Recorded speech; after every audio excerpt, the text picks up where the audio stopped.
Greetings, YouTube. The doctor is in. Dr. Urias Papers here, coming at you with another commentary on Dungeons & Dragons. Don't forget to hit that subscribe button. If you like this video, hit the like button. If you have any questions or comments, please leave a question or comment. All right, it's time for another installment of the Doctor Spell Prognosis. Today we are talking about the spell Detect Poison and Disease. And I'm not really sure the point of this spell. I'm not going to give it an F, but I am going to give it a D+. And the reason I'm not giving it an F is because it is a ritual, but there's a big but with that. So it is available for clerics, druids, paladins, and rangers. But because it is a ritual, it can be ritual cast, so it doesn't actually cost you a slot when you do that. But, and here's the but, you still have to prepare it, which means it takes up a preparation slot.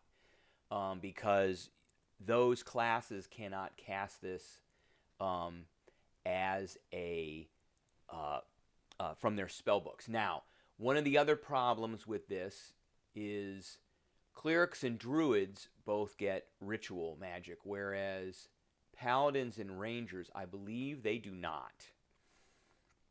So they get spells. Where are the spells?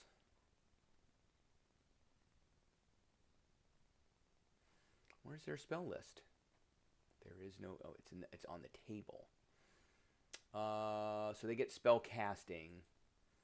There it is. So they get spell casting, but there's no ritual spell casting here. So that's a problem. And I believe paladins are the same.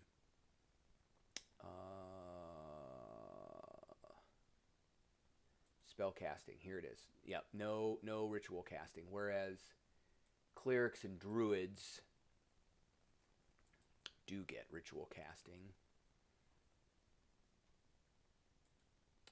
And there's ritual casting. So, and druids, I believe, get the same thing. So, those are issues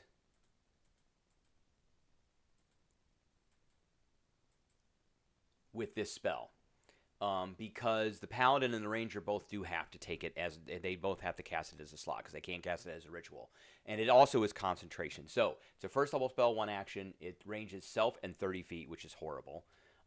It requires verbal, somatic, and material components. Again, this makes this spell worse. It does have a duration of 10 minutes. So for the duration, you can sense the presence and location of poisons, poisonous creatures, and diseases within 30 feet of you. You can also identify the kind of poison, poisonous creature, or disease in each case. So, again, I don't know why you need to know that, but, and again, it can go through barriers like most detect spells. Again, I don't know why you need to know that information, because a cure disease spell doesn't really care what kind of disease it is, it just cures it. And, poison is not necessarily or disease in 5th edition are not concepts that have been fully flushed out, in my opinion. They're not like they are in Pathfinder 2nd edition or Pathfinder 1st edition or prior versions of Dungeons & Dragons. 5th edition really does do a disservice to poisons and disease, and I think needs to expand on that quite a bit. So again, because of the nature of this spell, and because I don't really see the use in it, if you know the use, then please put it in the comments. But I personally don't see the use in it, and so I don't see it as a decent choice.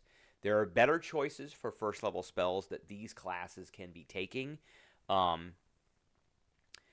I think are more useful than this. So that's what I got for everybody today. I hope everybody enjoyed, and I will catch everybody later.